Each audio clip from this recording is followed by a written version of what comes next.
bienvenue. Aujourd'hui, on part explorer une plante que tout le monde croit connaître, mais souvent, pour de mauvaises raisons. L'ortie, la mauvaise herbe qui pique. Oui, bien sûr, mais c'est tellement, tellement plus que ça. Pour cette exploration, on s'est basé sur des infos concernant Clémence Delattre. Vous savez, la cofondatrice de topmarmite.com, une vraie exploratrice culinaire qui s'est prise de passion pour l'ortie. Et on a aussi un article assez détaillé qui explore ses bienfaits, ceux validés par la science, mais aussi ses usages traditionnels et puis des applications très concrètes, que ce soit en cuisine ou au jardin. Alors, notre mission aujourd'hui, essayer de comprendre pourquoi cette plante urticante revient un peu sur le devant de la scène.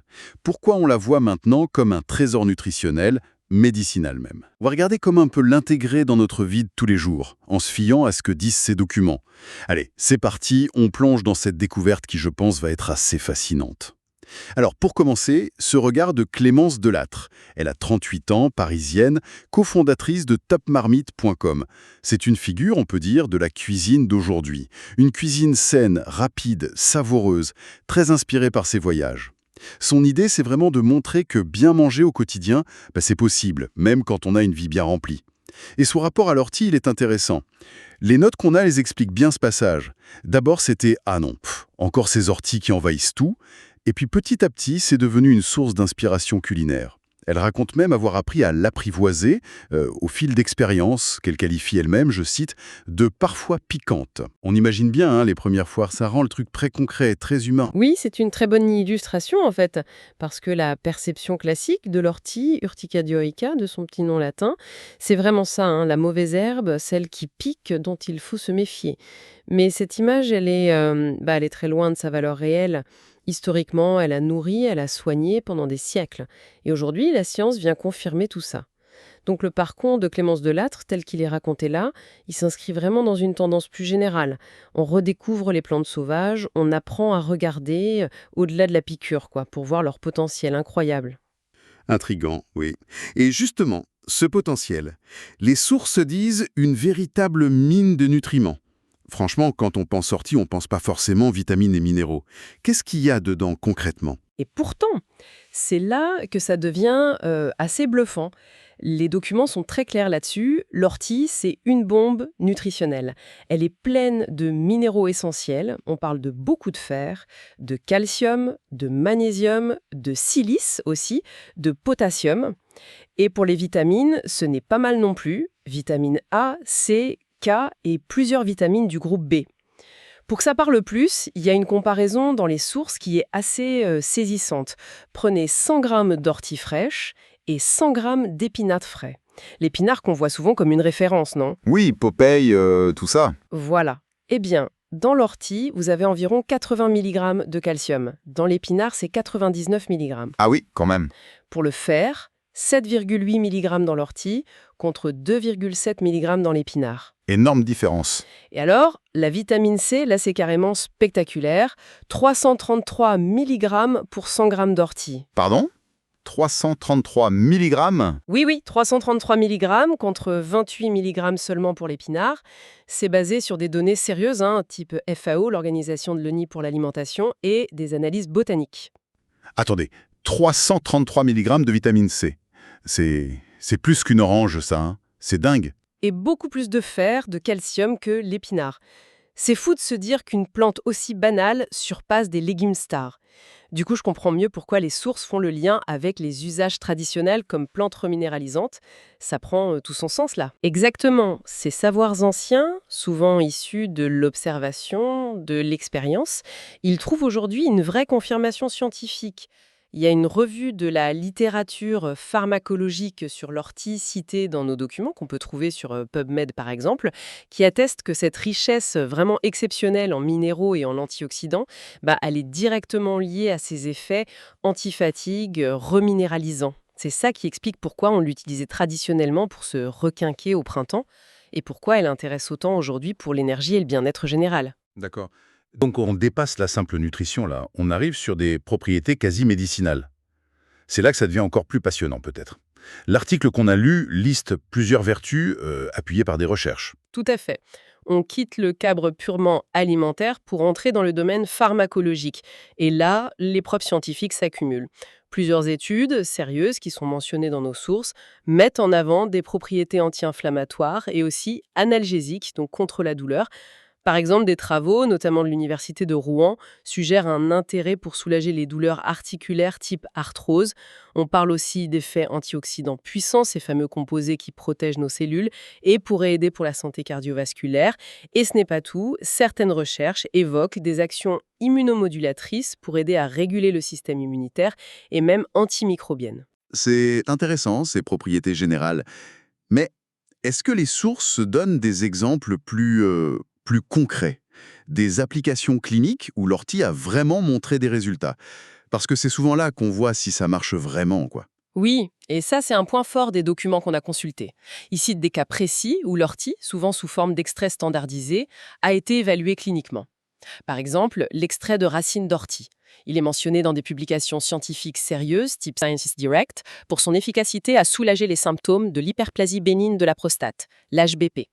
Ce trouble assez courant chez les hommes après un certain âge. D'accord. Autre exemple assez parlant, un essai clinique en double aveugle, rapporté par une source comme MDPI, a montré qu'une dose, somme toute modeste, d'extrait de feuilles d'ortie, 150 mg par capsule, réduisait de manière significative les symptômes de la rhinite allergique, le rhume des foins, quoi. Ah, intéressant pour les allergiques. Oui. Et puis, une autre étude, également citée, a suivi des personnes diabétiques de type 2. Résultat, un extrait de feuille pris à raison de 500 mg 3 fois par jour pendant 3 mois a aidé à faire baisser leur glycémie. Ces exemples sont importants parce qu'ils montrent bien que pour certaines indications, l'ortie, elle sort du simple remède de grand-mère pour devenir une option complémentaire basée sur des preuves scientifiques. C'est vraiment impressionnant, ces applications validées. Bon, alors, la question super pratique maintenant. Comment on fait pour en profiter au quotidien? J'imagine que la tisane d'ortie, l'infusion, ça reste un grand classique. Ah oui, c'est sans doute l'usage le plus connu, le plus ancré dans la tradition, et les sources le confirment bien. L'infusion de feuilles d'ortie, on l'utilise depuis l'Antiquité, surtout pour ses effets diurétiques et dépuratifs. En gros, ça aide les reins à éliminer l'eau et toxines, et ça soutient un peu le travail du foie. Une étude clinique citée dans nos documents a d'ailleurs mesuré cette augmentation de la diurèse. La dose qu'on recommande souvent, c'est 2 à 3 grammes de feuilles séchées par tasse d'eau bien chaude, pas bouillante. On laisse infuser 10 minutes et on en boit 1 à 2 tasses par jour. Petit détail souligné, les jeunes feuilles du printemps sont les meilleures, les plus concentrées. On en trouve facilement séchées en herboristerie ou alors on peut les cueillir soi-même. Mais attention. Oui, la cueillette, j'allais y venir. Et surtout, l'utilisation en cuisine. La question qui nous démange tous. Comment on cuisine un truc qui pique à ce point sans y laisser des doigts? C'est là qu'il y a une petite astuce toute simple, la chaleur. Le pouvoir urticant de l'ortie, ça vient de ces petits poils qui contiennent de l'acide formique, de l'histamine. Oui. Eh bien, tout ça disparaît complètement dès qu'on la plonge 1 minute dans l'eau bouillante, c'est le blanchissement, ou qu'on la cuit. C'est magique. Ah d'accord, c'est aussi simple que ça. Oui. Et une fois à cette étape passée, on découvre une saveur verte, assez fine finalement. Ça rappelle l'épinard, mais peut-être avec une note un peu plus sauvage, plus herbacée. Et là, les possibilités sont immenses. En soupe, bien sûr, en velouté, dans une quiche, une tarte salée. J'imagine bien Clémence Delattre avec son approche créative en faire des plats super rapides et sains. Oui, ça donne des idées, ouais. On peut même la mixer en pesto, ça change du basilic. Et il y a un point nutritionnel important à redire ici, mis en avant par des organismes comme la FAO, sa richesse en protéines végétales. Certaines analyses montrent que l'ortie peut contenir jusqu'à 40% de protéines sur matière sèche. 40%? Oui, c'est énorme pour une feuille. Ça en fait un aliment super intéressant, surtout pour varier les apports en protéines, notamment si on mange végétarien ou flexitarien. C'est fascinant ce cheminement. Une plante disette historiquement qui devient un ingrédient un peu tendance recherché pour son goût et ses qualités nutritionnelles. C'est vrai. Ce passage de plante de survie à ingrédient gourmet, c'est assez remarquable. Mais alors, les sources parlent d'un autre usage qui peut paraître surprenant. Laisser les orties au jardin. La plupart des gens les arrachent. Pourquoi les garder? D'un point de vue écologique, pour le jardin, c'est une approche qui a beaucoup de sens. L'ortie, qu'on voit comme une ennemie, c'est en fait une plante hôte essentielle pour plein d'insectes. Les documents citent par exemple les chenilles, de superbes papillons comme le vulcain, la petite tortue. Ces chenilles ne mangent que de l'ortie. Sans ortie, pas de papillons. Ah d'accord, je ne savais pas ça. Et puis, ces touffes offrent un abri pour plein d'autres petites bêtes utiles, y compris des pollinisateurs. En plus, ces racines aident à structurer le sol. Des études en agroécologie, mentionnées dans nos sources, montrent bien que garder des petits coins sauvages avec des plantes comme l'ortie, ça rend le jardin plus résilient, ça favorise les insectes auxiliaires qui vont manger les pucerons par exemple. C'est une vision plus globale du jardinage. Et dans cette idée d'utilisation au jardin, il y a le fameux purin d'ortie. C'est juste une vieille recette ou ça marche vraiment? Ah non, c'est bien plus qu'une recette de grand-père, hein. Le purin d'ortie, qu'on fait juste en laissant macérer des orties hachées dans de l'eau, c'est un produit multi-usage, comme l'expliquent les sources. D'un côté, c'est un super engrais liquide, naturel, très riche en azote, en potassium, en oligo-éléments, ça donne un vrai coup de fouet aux plantes. Et de l'autre côté, ça agit comme un biostimulant. Quand on arrose avec ou qu'on pulvérise sur les feuilles, ça renforce les défenses naturelles des plantes contre les maladies, contre certains parasites, Et ça, c'est prouvé? dit comme le mildiou par exemple. C'est un exemple parfait d'économie circulaire au jardin. On prend une mauvaise herbe et on la transforme en ressource pour le reste du potager. Bon, d'accord.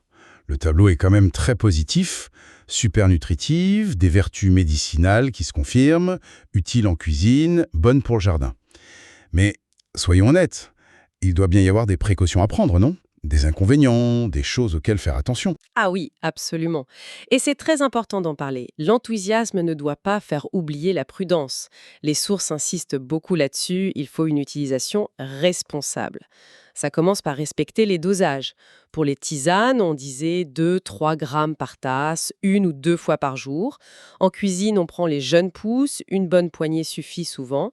Et pour les compléments alimentaires, il faut suivre les indications, c'est souvent entre 300 et 600 mg par jour. Ça dépend des produits. Pour la cueillette, les conseils sont clairs, toujours mettre des gants, évidemment, choisir les jeunes feuilles du haut et surtout cueillir loin des routes, des champs traités, des zones polluées. C'est logique, mais essentiel. Et pour manger? Et pour manger, la règle d'or, toujours cuire ou blanchir, même rapidement.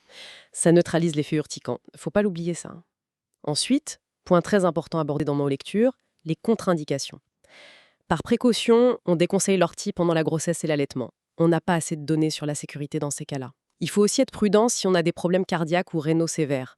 L'effet diurétique, qui est bien pour certains, pourrait poser problème si les reins fonctionnent déjà mal. D'accord. Et les interactions avec des médicaments? C'est souvent le cas avec les plantes. Est-ce que les sources disent quelque chose là-dessus pour l'ortie? Oui, et c'est un point à ne pas négliger du tout. Bien souligné dans les documents, il peut y avoir des interactions potentielles. Par exemple, l'ortie pourrait, en théorie, augmenter les effets des médicaments pour la tension, donc faire baisser la tension un peu trop. Pareil pour les médicaments antidiabétiques. Comme on a vu qu'elles pouvaient aider à baisser la glycémie, il y a un risque d'hypoglycémie si on la combine avec un traitement. Logique. Et aussi, avec les anticoagulants, l'ortie contient de la vitamine K, qui joue un rôle dans la coagulation, donc il faut être vigilant. Ça ne veut pas dire que c'est dangereux pour tout le monde, mais ça montre que l'ortie n'est pas une plante anodine. Elle peut interagir. Les allergies existent aussi, même si elles sont rares. Donc le message clé qui ressort de tout ça, c'est simple. Avant de se lancer dans une cure d'ortie, surtout en gélule ou si on a une maladie chronique ou si on prend des médicaments, il faut absolument en parler à son médecin ou à son pharmacien. C'est juste du bon sens et de la sécurité. Bien noté. Alors, si on devait faire un petit bilan de cette exploration de l'ortie, ce qu'on retient, c'est que cette plante, qu'on voit souvent comme une nuisance, qu'on arrache, elle cache en fait une richesse incroyable. Nutritionnellement, c'est bluffant. Médicinalement, il y a de plus en plus de preuves scientifiques pour des problèmes assez courants. Et même au jardin, elle a un vrai rôle écologique. De l'expérience de Clémence Delattre en cuisine aux études cliniques en passant par le purin d'ortie, c'est une redécouverte sur tous les plans en fait. Oui, ce qui est vraiment marquant avec l'ortie, c'est qu'elle symbolise parfaitement ces trésors de la nature qui sont là, juste sous nos pieds, mais qu'on ignore, qu'on méprise même, à cause d'une mauvaise réputation ou d'un petit défaut ici, le fait qu'elle pique. Les documents qu'on a vus confirment sa densité nutritionnelle exceptionnelle. Ils montrent un potentiel thérapeutique solide basé sur des preuves pour différentes choses. Et ils rappellent son rôle positif dans l'écosystème. C'est une belle leçon finalement. La nature nous offre des ressources incroyables, souvent gratuitement. C'est à nous d'apprendre à les connaître, à les respecter et bien sûr à les utiliser intelligemment avec les précautions nécessaires. Savoir et prudence, c'est la clé. Et pour laisser une petite graine de réflexion à la fin de notre discussion, une idée inspirée par nos lectures. Quand on voit cette teneur folle en protéines de l'ortie, sa richesse globale en nutriments, confirmée par des analyses sérieuses, des organismes comme la FAO, est-ce qu'on ne pourrait pas imaginer aller plus loin que la simple cueillette? Est-ce que cultiver intentionnellement des plantes comme l'ortie, peut-être à côté de nos légumes habituels, ça ne pourrait pas être une piste intéressante et durable pour répondre à certains défis nutritionnels d'aujourd'hui? Intégrer vraiment ces super plantes locales dans nos assiettes, dans nos systèmes alimentaires? Voilà une question à méditer peut-être.